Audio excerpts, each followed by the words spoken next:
Ages ago in the land of Angandari, the dwarves hid themselves underground after a great war with humankind. In more recent history, the dwarves have re-emerged into the overworld society thanks to the outreach efforts of Aasimar Royal Egalia Frostbones. Or at least that's what Egalia says. For many Sapra in the lands don't know that it was really a small group of adventurers that bartered the peace.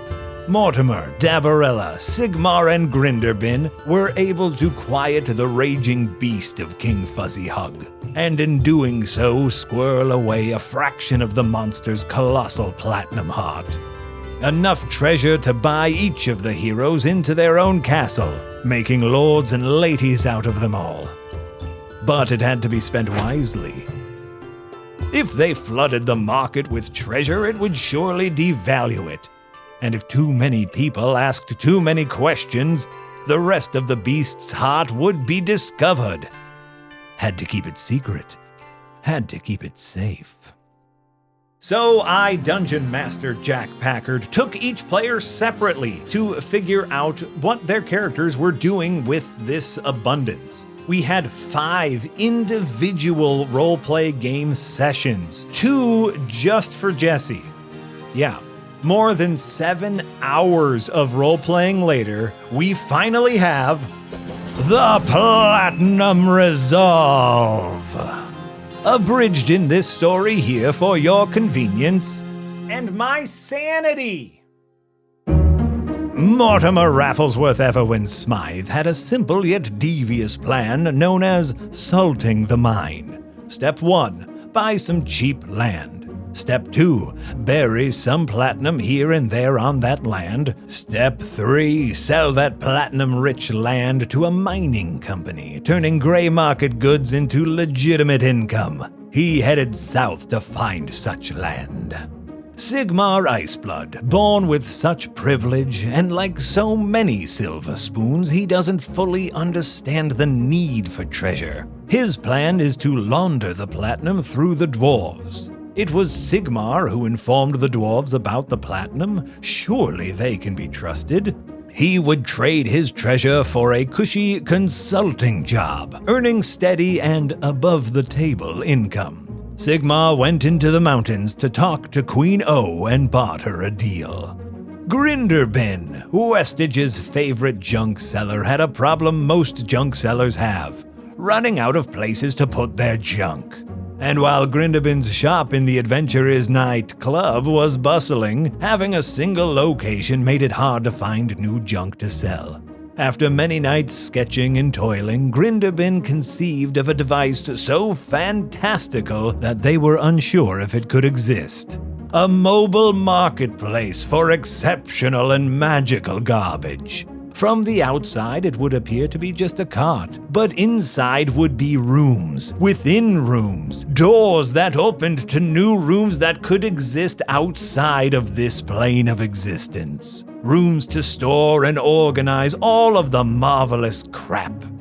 But could that be possible to build? Grinderbin had an idea, but not the answers. So they went to the smartest person they could think of. Bendori Tickletoes, the High Chancellery of Castle Sasha. Surely someone so old and well-read could point in the right direction.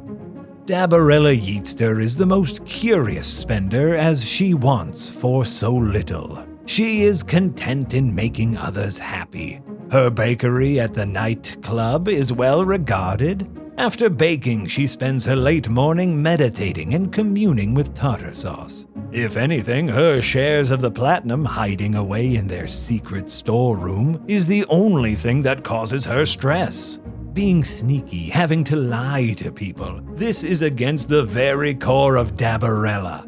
But perhaps she can do some good with the money that can't be spent too fast. A school, a place to pass on her talents to others. A place to teach not only how to make delicious treats, but also how to share your love with others. Dabarella heads to her old realtor, Hansel Fjuk, to find a place that could be a school. Mortimer heads south. Using a disguise and earnings from the nightclub, is able to procure a small chunk of land. After spreading around some shaved-off platinum, Mortimer, in disguise, shows the dirt to a prominent mining company in the human territory. The trap is set. Grinderbin, on counsel from Bandori, went to a secret part of Castle Sasha where they house a magic mirror. This mirror contains all the memories of the long-dead dark wizard Rube Goldberg. The memories of Rube told Grinderbin that a device of this much magic would require a near-infinite amount of power. And even in the land of fantasy, a perpetual motion machine is quackery. But perhaps if Grinderbin was able to harness another worldly power, the power between worlds, if Grinderbin could open a rift between planes, then, damn that rift, it would be an endless supply of power. But that's an absurd idea that would take an entire another session of role-playing to figure out. It was so much. It was a lot of fun. Don't get me wrong, it was a lot of fun, but it was just a lot. It was a lot of fun. By the way, here's a little side note. One-on-one role-playing, like one-on-one tabletop role-playing, really fun and interesting. Anyway, back to the story. Dabarella and Hansel found an old forge in Westage that would suit her bakery school. She went to meet the seller, an old and fancy elf man named Landenham Fandin. Landon told Dabarella about his love of jewels and gems and fancy metals. That's why he had the forge, you see. But his zest for the metallurgic arts have faded since most of his elf kind have taken to a life on the high seas. Suspicious and feeling an ulterior motive, Dabarella tried to sneak and discover more about Landon, but was unable to. So Dabarella got to work building her school, but still has no idea how to divest herself of the rest of this unwanted treasure. Sigmar, after securing his in-title-only job and handing over his chunk of the platinum to Queen O, was equally feeling listless. He took in a show at the Murder Dome and then headed back to Westage, wondering if fate could give him a purpose. Little did Sigmar know that the assassin sneaking into his hotel room named their knife Fate. Grinderbin was struck with an epiphany. When you puncture a bag of holding, anything stored in that bag will spill out into the astral plane. If Grinderbin could place a dam directly on that tear, there would be access to the winds and pressure differential of another plane of existence. It's complicated, it's expensive, and it's complete madness. But it was Grinderbin's only shot. 2 more pieces of the puzzle remained, building the extraordinary dam and the generator inside of it, and finding a way to stick the dam inside of a punctured bag of holding. One night at the Adventure is Night Club, Grinderbin was explaining their problem to Domino Fantastic. As luck would have it, Domino knew of Sovereign Glue, a wondrous item able to permanently bond any 2 objects. The problem was that it was in the deep ocean, and Domino had no ship or crew. And that, dear listeners, is how Grinderbin became a pirate lord. Domino was off, and Grinderbin headed to the dwarves in hopes of finding a craftsman. Now, Conman is short for confidence man, someone who speaks confidently whilst lying. Mortimer is perhaps too confident for his own good. The owners of the well-established mining company came down to his land to survey the platinum-laden soil, and even though Mortimer had time to prepare more, he was confident that he didn't need to do anything else. He was wrong. After a quick study of the land, the surveyor found no additional platinum and rejected to buy the land. Mortimer gathered his grit, mustered up a plan, and then ran away back to Westage. Sigmar got stabbed, but it only killed him a little bit. He fought back, captured the assassin, and persuaded them to give up information on who it was that has hired all the killers. Lady Terabeth Hornbellow Ruckersford, wife of the recently killed Fudge Ruckersford, has paid quite a handsome sum to the Assassin's Guild. After receiving this information and stealing the Assassin's Guild token, Sigmar killed the assassin. Heroically. Dabarella was lost. Not in location, she was still in Westage, but she was lost in a sense of person. Who was she? What did she want? Dabarella went to those that she knew could be trusted, Queen O and Queen Crunchyfoot of the Dwarves. Queen Crunchyfoot comforted with kind words and funny tales. Queen O's comfort was more in direction. If Dabarella had a wish, what would she wish for?